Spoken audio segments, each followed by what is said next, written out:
आशीर्वाद या श्राप। पौराणिक कहानी।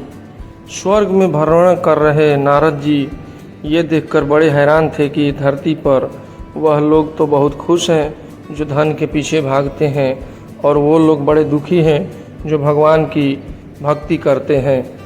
इस विचार से ग्रस्त नारद जी काफ़ी परेशान हो गए, और जब उनसे रहा नहीं गया तो वह सीधे पहुँचे बैकुंठ धाम। इस प्रश्न का समाधान पाने के लिए भगवान विष्णु के पास नारद जी जैसे ही भगवान विष्णु जी के धाम पहुँचे, भगवान विष्णु उनके मन की बात पहले से जानते थे। भगवान विष्णु ने नारद से कहा, चलो धरती लोक पर चलते हैं और आपके प्रश्न का समाधान पाते हैं। दोनों साधु का भेष धारण कर धरती लोक पर पहुँचे। वह दोनों सबसे पहले एक बड़े व्यापारी के द्वार पर भिक्षा मांगने के लिए गए। उन दोनों को अपने द्वार पर देखकर व्यापारी को बड़ा गुस्सा हुआ। उन्हें भला बुरा कहा और बिना कुछ दिए उनको वहां से जाने के लिए कहा। जाते जाते साधु के रूप में भगवान विष्णु ने उसे आशीर्वाद दिया कि तुम्हें और भी ज़्यादा धन मिले। नारद जी को यह देखकर बड़ा आश्चर्य हुआ, लेकिन वह कुछ नहीं बोले और भगवान विष्णु के साथ चलते रहे। थोड़ी देर बाद वह एक बूढ़ी माँ की कुटिया पर पहुँचे। वह गरीब बूढ़ी एक छोटी सी कुटिया में रहती थी। उसके यहाँ जाकर जब दोनों साधुओं ने भिक्षा मांगी तो बूढ़ी माँ बोली, मेरे पास तो आप लोगों को देने के लिए ज़्यादा कुछ नहीं, लेकिन हाँ, मेरे पास एक गाय है जो दूध देती है। अगर आप चाहो तो मैं उस गाय का दूध दूह कर लाती हूँ। आप दोनों के लिए उसे पीकर अपनी भूख शांत कर सकते।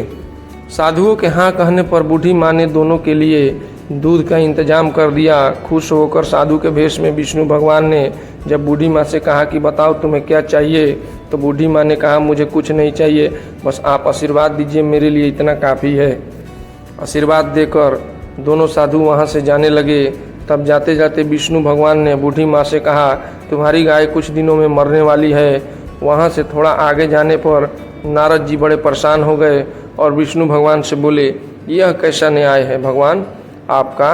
जिस व्यापारी ने हमारा इतना अपमान किया, हमें गालियाँ दी, आपने उसे और ज़्यादा धन पाने का आशीर्वाद दिया, और इस बूढ़ी माँ को जिसने हमारी इतनी सेवा की, हमारे लिए दूध की व्यवस्था की, उसे आप कहते हैं कि उसकी गाय जो कि उसके जीवन का आखिरी सहारा है वह भी मर जाए। ऐसा क्यों? नारद जी के सवालों को शांत करने के लिए भगवान जी ने चेहरे पर मुस्कान के साथ कहा कि मैंने उस व्यापारी को जो आशीर्वाद दिया, दरअसल वो उसके लिए श्राप था। उस व्यापारी का मन पूरी तरह से धन कमाने में फंसा हुआ है, और अगर उसे और ज़्यादा धन मिलेगा तो वह आखिरी समय तक उसी धन के पीछे भागता रहेगा और अगले जन्म में सांप बनकर उसके पास कुंडली मारकर बैठा रहेगा। और रही उस बूढ़ी माँ की बात, तो कुछ बूढ़ी माँ का पूरा ध्यान अच्छे कर्मों और भगवान भक्ति में था। हाँ, सिर्फ थोड़ा सा मन उसका उस गाय में अटका हुआ था, और वह अपने आखिरी समय में उस गाय के मोह में यह चिंता करती रहती कि उसके जाने के बाद इस गाय का क्या होगा, क्या कोई उसे हानि पहुंचाएगा या मार डालेगा, और वह पूरी तरह से मुक्त नहीं हो पाती।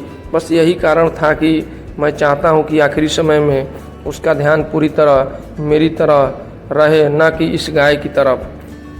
भगवान विष्णु के समझाने के बाद और इस पूरी घटना के बाद नारद जी का मन पूरी तरह से शांत हो गया, और वह खुशी खुशी स्वर्ग लौट गए। दोस्तों, छोटी सी ये कहानी हमें कहती है कि हमें अपना जीवन अच्छे कर्मों में समर्पित करते रहना चाहिए, ताकि अंत के समय में भी हम अच्छे कर्मों के बारे में सोचें और भगवान के बारे में सोचें और इस जन्म मरण के बंधन से मुक्त हो सके। तो नमस्कार दोस्तों, मिलते हैं अगले वीडियो में।